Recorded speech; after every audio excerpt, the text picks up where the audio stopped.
राम मंदिर में स्थापित होगी उत्सव और अचल मूर्ति।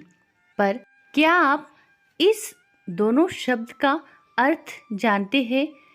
कौन सी मूर्ति उत्सव है और कौन सी मूर्ति अचल है? जाने इसका महत्व। श्रोतागण, राम मंदिर के गर्भगृह में विराजमान होने वाली मूर्ति श्याम वर्ण वाली होगी। रामलला की उत्सव मूर्ति और अचल मूर्ति बहुत खास है। जाने इसका पूर्ण महत्व। नमस्ते श्रोताओं, जय सिया राम। स्वागत है आपका धन्वी वॉइस चैनल पर। कथा श्रवण करने से पहले चैनल को सब्सक्राइब करें और बेल आइकन वाला बटन जरूर दबाएं ताकि अगली कथा आप तक पहुंच सके। श्रोतागण, चलते हैं कथा की ओर। अयोध्या का राम मंदिर सनातनियों का धरोहर है। रामलला की मूर्ति के प्राण प्रतिष्ठा की घड़ी भी नजदीक है। राम मंदिर जितना भी भव्य होगा उतनी ही मनोमोहक रामलला की नई मूर्ति है। 22 जनवरी 2024 को रामलला की नई मूर्तियां गर्भगृह में विराजमान होंगी। प्राण प्रतिष्ठा की परंपरा निभाई जाएगी। उस दिन भारत भर भव्य उत्सव मनाया जाएगा। रामलला की 3 मूर्तियां अयोध्या के राम मंदिर में निर्मित की गई है। श्री राम की पुरानी मूर्तियों को भी गर्भगृह में स्थापित किया जाएगा। पुरातन से रामलला की जो मूर्तियां हैं, जिस मूर्तियों की वजह से आज राम मंदिर का उत्सव मनाया जा रहा है, उसी मूर्तियों को गर्भगृह में स्थापित किया जाएगा। इस मूर्तियों को उत्सव मूर्ति कहलाया गया है और जो नई मूर्ति बनाई गई है उस मूर्ति को अचल मूर्ति कहा गया है। उत्सव और अचल मूर्तियों का क्या महत्व है, आगे जानते हैं। अचल मूर्तियों का महत्व। अचल यानी स्थायी। राम मंदिर के गर्भगृह में विराजमान होने वाली मूर्ति अचल मूर्ति रहेगी।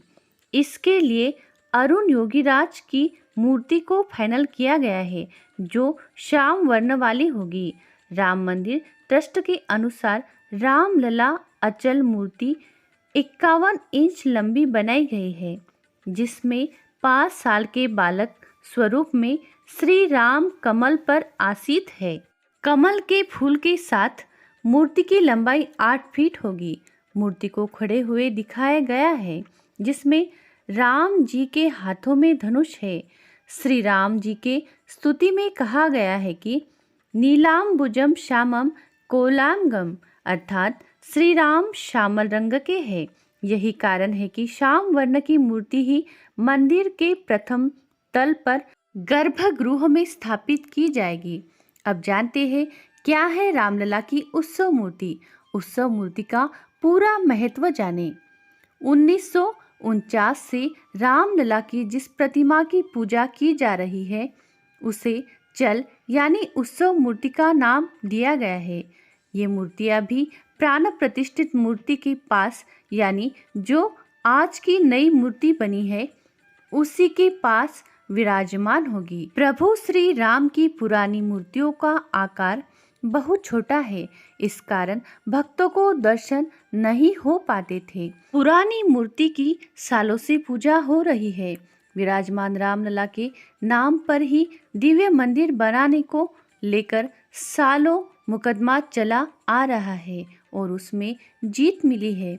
इसलिए इस प्रतिमा को ही बहुत ही महत्वपूर्ण माना जाता है। राम जी से जुड़े उत्सव में इन मूर्तियों को यात्रा के लिए निकाला जाएगा, इसलिए इन्हें उत्सव मूर्ति का नाम दिया गया है। अब आगे जानते हैं राम मंदिर के लिए जो 3 मूर्तियां आज बनाई गई है वो किसने और किस प्रकार की बनाई गई है।